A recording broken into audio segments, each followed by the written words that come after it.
नमस्कार मुलांनो, तुमच्या आवडत्या संजय सरांच्या गोष्टींच्या शाळेत तुमचं मनपूर्वक स्वागत.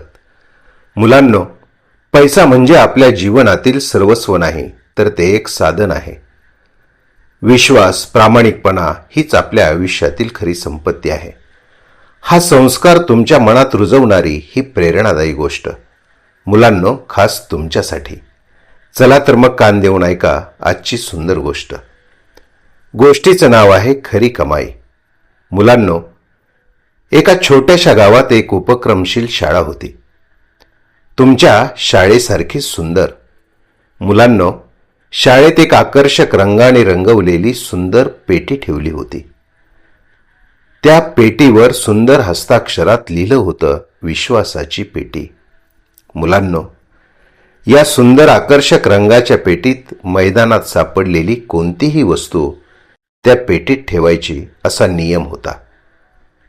मग कोणाचं पेन, कोणाची वही, कोणाची पेन्सिल, कोणाचं रबर, तर कोणाचा कंपास किंवा इतर कोणतंही साहित्य सापडलं की शाळेतली मुलं प्रामाणिकपणे त्या पेटीमध्ये टाकायची.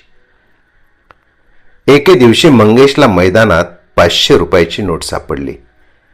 हे त्याच्या मित्राने पाहिलं. मित्र म्हणाला, चल आपण खाऊ घेऊ. पण मंगेश प्रामाणिक होता.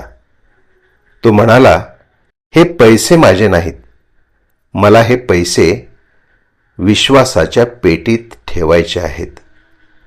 त्याने ते पैसे मुख्याध्यापकाकडे दिले.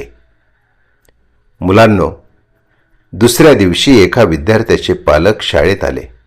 ते म्हणाले, काल मी शाळेत आल्यानंतर खिशातील काही पैसे बाहेर काढताना माझ्या छोट्या मुलाच्या औषधासाठी ठेवलेली 500 रुपयाची नोट हरवली होती. मुख्याध्यापकाने ती नोट त्यांना दिली. त्यांच्या डोळ्यात आनंद अश्रू आले. त्यांना खूप आनंद झाला. ते म्हणाले, आज माझे पैसेच नाही तर माणुसकीवरील विश्वासही परत मिळाला.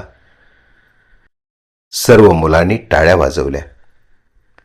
मुख्याध्यापक म्हणाले, प्रामाणिक माणसाकडे कदाचित कमी पैसा असेल, पण त्याच्याकडे अमूल्य विश्वास असतो.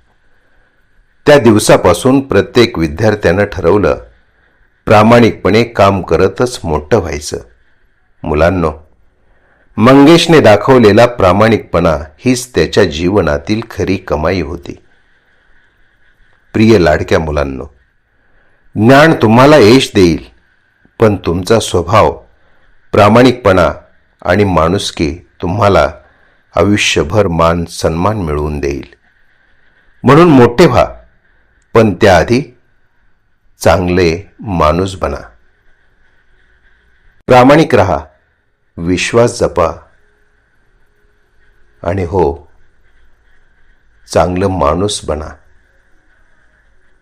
गोष्टी संपतात, पण त्यातून मिळालेला विचार आयुष्यभर सोबत राहतो.